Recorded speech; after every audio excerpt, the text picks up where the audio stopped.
최준석입니다. 여기 은하 사진 하나 있는데 같이 보시죠. 안드로메다 은하입니다. 안드로메다 은하는 우리 은하에서 가장 가까운 곳에 있습니다. 은하철도 999에 나오는 그 은하입니다. 옆에서 보면 안드로메다 은하는 뭐 이렇게 납작해서 뭐 피자 뭐 원반 모양입니다.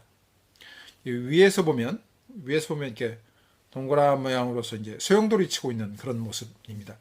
그래서 또 나사가 돌아가면서 이렇게 회전하는 모습이라고 해가지고 나선 모양이라고 하는데, 그래서 이 은하는 뭐 나선 은하라고 흔히 이렇게 표현합니다. 나선 은하. 이제 우리 은하가 어떻게 생겼느냐 하는 문제가 있는데요. 우리 은하 사진은 없죠. 그래서 제가 오늘 안드로메다 은하 사진을 준비했습니다. 우리 은하 사진은 뭐 우리 은하 안에서 살고 있으니까 우리 은하의 전체적인 모습은 볼 수가 없죠. 그래서 학자들은 우리 은하도 안드로메다 은하처럼 이렇게 원반 은하, 나선 은하일 거다 이렇게 생각하고 있고요. 그 이제 은하가 어떻게 이런 모양일까? 어떻게 해서 이렇게 만들어졌을까 하는 거를 천문학자들이 아주 최근에 알아냈습니다. 그 한국 학자가 포함된 국제 연구 그룹 뉴 호라이즌 그룹이 컴퓨터 시뮬레이션을 해서 은하의 DNA를 알아냈습니다. 그래서 아주 뭐 놀라운 연구 성과로서 평가를 받고 있는데요. 그 연구를 이끄는 한 사람의 한국 연구자가 있습니다. 그가 연세대 천문학자 이석영 교수입니다. 이 교수는 저한테 친숙합니다. 이 교수는 대중과학서를 몇 권 썼어요. 그래서 이 모든 사람을 위한 빅뱅 우주론 강의. 이 책 저한테 아주 특별한 책입니다. 우주론 관련해서 우주론 관련해서 처음으로 제가 우주론 공부를 할 때 읽은 책인데요. 아주 특별합니다. 그리고 이제 초신성 이후에 이거는 이제 이 교수의 이제 학문적인 전기, 자서전 뭐 이런 성격이라서 천문학자가 어떻게 탄생하는지, 천문학자가 어떻게 살고 있는지, 연구는 어떻게 하는 건지를 아주 솔직하게 고백해 놓은 책입니다. 참 좋아요. 연구도 잘하고 이런 대중들에게 천문학을 알리려는 이런 노력도 열심히 하고 있어서 아주 고마운 그런 분입니다. 이 책 두 권 모두 읽었고요. 그다음에 이 책 들고 이석영 교수를 찾아갔습니다. 지난 8월 말이었는데요. 시사주간지 주간조선 아시죠? 제가 주간조선에 매주 과학의 최전선이라는 기사를 연재하고 있습니다. 그래서 과학자들 매주 이렇게 만나고 있는데요. 그 취재를 위해서 이석영 교수를 이렇게 만나러 간 거죠. 취재로 갈 때 사진 기자가 같이 갑니다. 그래서 사진 기자 저는 이제 취재가 한 2시간 넘게 걸리는데 사진 기자가 먼저 취재하고 이제 먼저 중요한 이렇게 크게 들어갈 사진 찍고 그다음에 그러고 나서 제가 이제 앉아서 취재원한테 질문을 던지죠. 이성 교수 사진 찍으러 갔을 때 이 교수가 천문학자라고 그러니까 사진 기자가 그럼 망원경이 있느냐? 망원경에 가서 사진을 찍으면 좋겠다 이렇게 얘기를 했습니다. 그런데 이 교수가 나는 망원경을 사용하지 않는다. 뭐 있기는 있는데 망원경을 사용해서 연구를 하지 않으니까 망원경 옆에서 사진을 찍으면 나를 아는 사람들이 좀 이상하게 생각할 거다. 라고 얘기를 했습니다. 그래서 그냥 연구실에서 사진을 찍었죠. 연구실 뭐 굉장히 깨끗하더군요. 제가 이렇게 다니면서 만난 물리학자들 수십 명 만났는데요. 그분들 중에서 연구실 정돈되어 있는 게 거의 막 탑이었습니다. 저는 이제 어쨌든 이 교수가 천문학자인데 이 망원경을 사용하지 않는다는 얘기를 듣고 사실 좀 놀랐습니다. 그런 생각은 못했거든요. 천문학자면 전부 이렇게 망원경으로 이렇게 하늘 별을 관측하는 사람이라고 생각을 했는데 이론과는 관측을 안 하는구나라고. 왜냐하면 이 교수는 연세대 천문학과를 졸업하고 예일대에서 박사학위를 받았습니다. 천문학 박사학위죠. 그런 다음에 영국 옥스퍼드 대학에서 교수로 일했습니다. 당연히 망원경으로 일하는 줄 알았죠.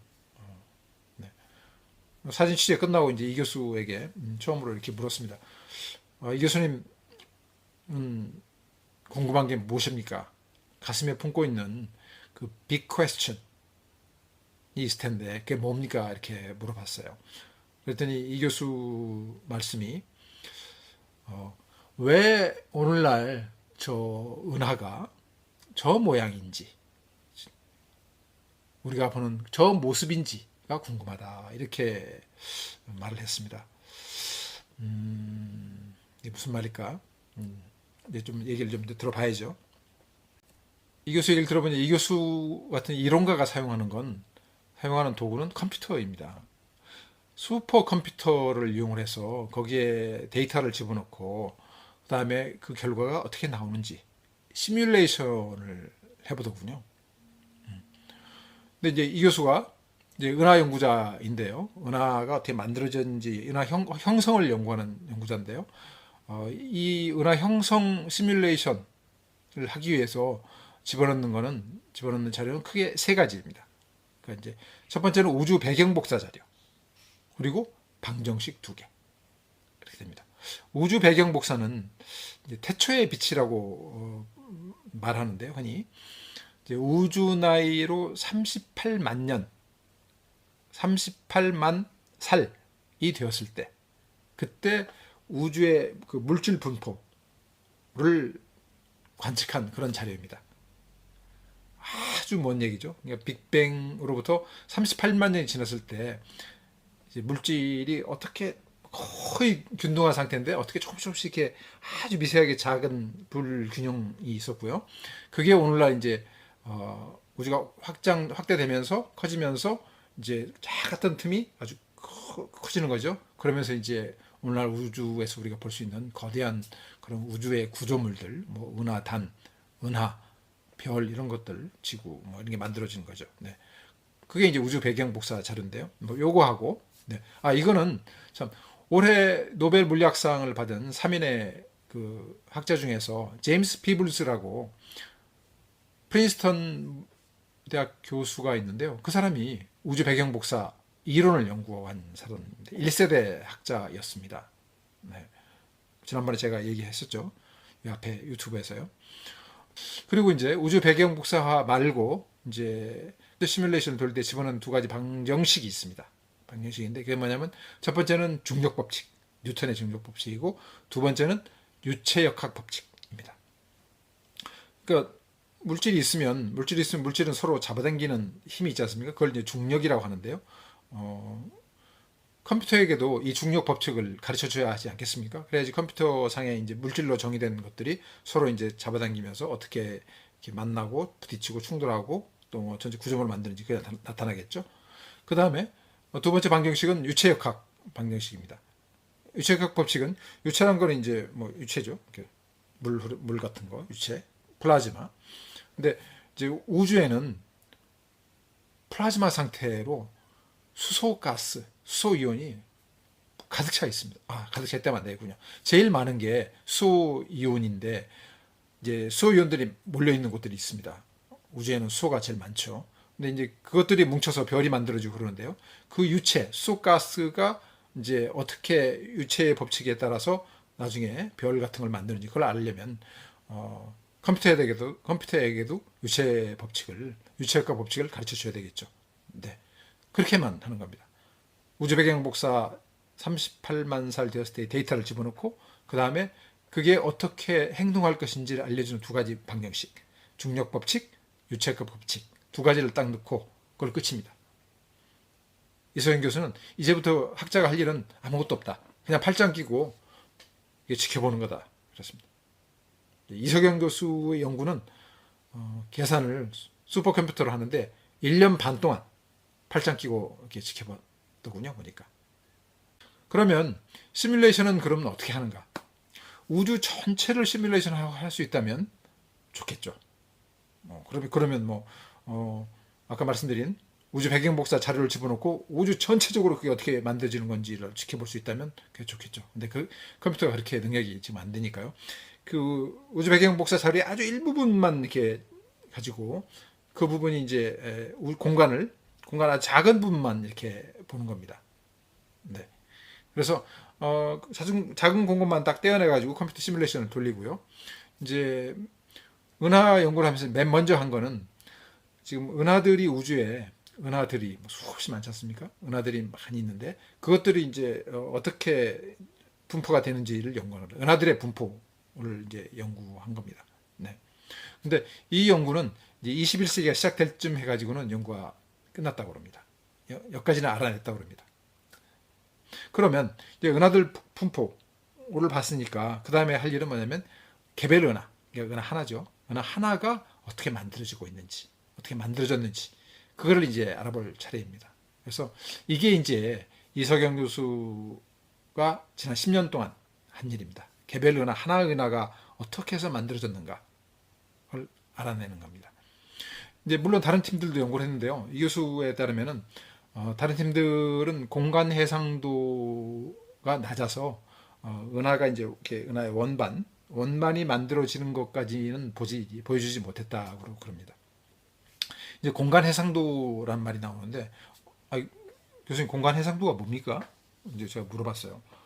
그랬더니 이 교수는 이제 제 질문을 받고 뭐 이런 식으로만 표현하더군요. 그러니까 이제 사진을 보면 사진은 픽셀 사이즈가 작아야지 이렇게 점들이 작아야지 그걸 모으면 정밀한 이미지를 얻을 수 있지 않느냐. 컴퓨터 계산도 공간을 이렇게 촘촘히 이렇게 나눠서 중력 계산을 할 수 있느냐가 중요하다. 그렇게 얘기를 하더군요. 그러니까 이제 이 교수님 팀은 공간 해상도 능력에서 다른 그룹들보다 훨씬 탁월한 그런 장점을 가지고 있습니다. 이 교수는 그 뉴 호라이즌 그룹, 그러니까 이제 새로운 지평선이라는 이름을 가진 그 연구 그룹에 속해 있는데요. 프랑스 천체이론연구소 그리고 옥스퍼드 대학의 연구자와 연세대 이 교수에서 세 연구자가 만든 그룹입니다. 그래서 이제 이 교수 팀은 공간 해상도 능력이 이제 얼마나 좋냐면 그래서 이제 한 공간의 한 변으로 따지면 25배가 더 좋아졌다고 합니다. 그러니까 이제 공간은 이제 크게 3차원 세 방향이지 않습니까? 그러니까 이제 25 곱하기 25 곱하기 25 하면 한 1만 5천 좀 넘게 나오는데 이 1만 5천 배 이상 그 공간 해상도가 나아진 좋은 그런 능력을 갖고 있는 겁니다. 그래서 이제 컴퓨터를 돌려서 한 4,800개를 돌렸다고 그러더군요. 이렇게 병렬로 돌리는 거죠. 그래서 2017년부터 2018년 여름까지 이렇게 돌렸다고 합니다. 그러니까 1년 반 동안 이게 쉼 없이 이렇게 돌린 거죠. 제가 이석영 교수를 만난 그날 그동안에 그 연구한 논문이 최고의 천문학 저널에 실린다는 그런 연락을 이석영 교수가 받았습니다.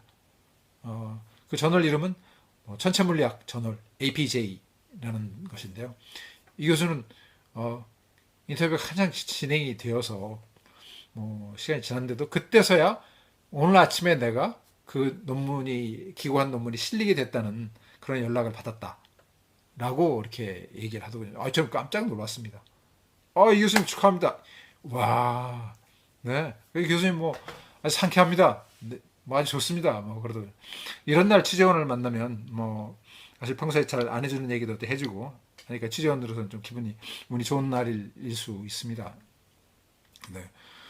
그래서 이 교수는 이제 자신의 연구 내용에 대해서 은하의 이렇게 원반과 이제 가운데는 이제 구형 이렇게 통 튀어나오는 이 구형부가 있는데요.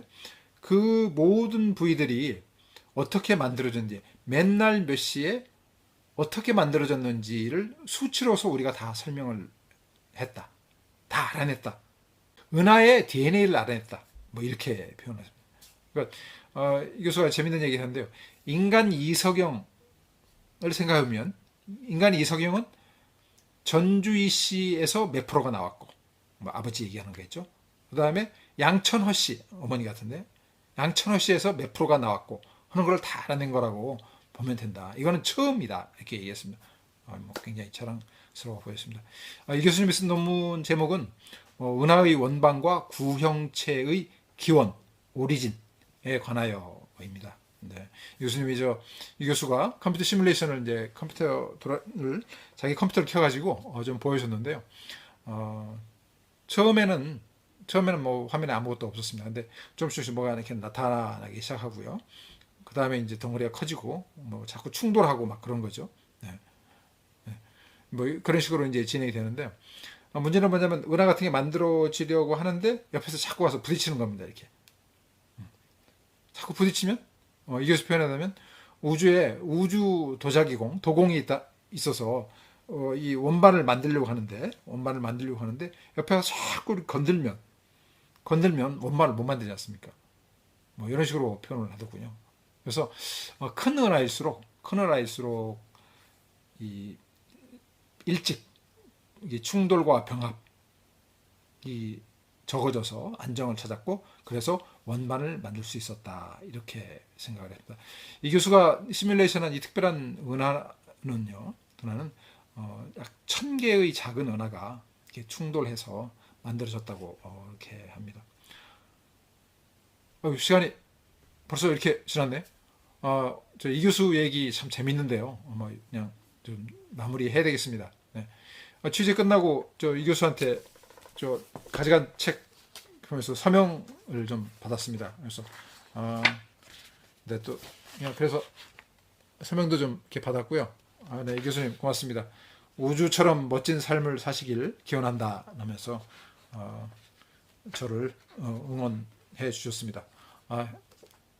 만나고 싶은 과학자를 만나서 한 2시간 동안 묻고 싶은 질문들 하고 또 얘기 듣고 교수님의 최신 연구 얘기를 들을 수 있어서 아주 행복했습니다. 자연을 비밀로 하는 우주 마법사와 같은 그런 분을 만나서 얘기를 들으니 얼마나 뭐 행복한지 모르겠습니다. 좋습니다. 네. 다시 앞에서 봤던 안드로메다 은하 사진을 한번 보겠습니다. 수많은 별이 반짝이고 있습니다. 붉은색, 노란색, 흰색 별들이 점점이 보입니다. 놀랍지 않습니까? 네. 뭐 조국, 윤석열, 뭐 그런 얘기 중요하죠. 그렇지만 그런 거에 너무 과몰입하지 말고 가끔은 하늘을 올려다 봐야 합니다. 그래야 내가 어디에 서 있는지 그런 걸 우주적 관점에서 볼 필요가 있습니다. 그러면 머릿속이 이렇게 좀 맑아집니다. 머릿속이 맑아지고 소소한 일에 뭐 목숨 거는 그런 일은 하지 않게 됩니다. 뭐 저는 그렇게 생각합니다.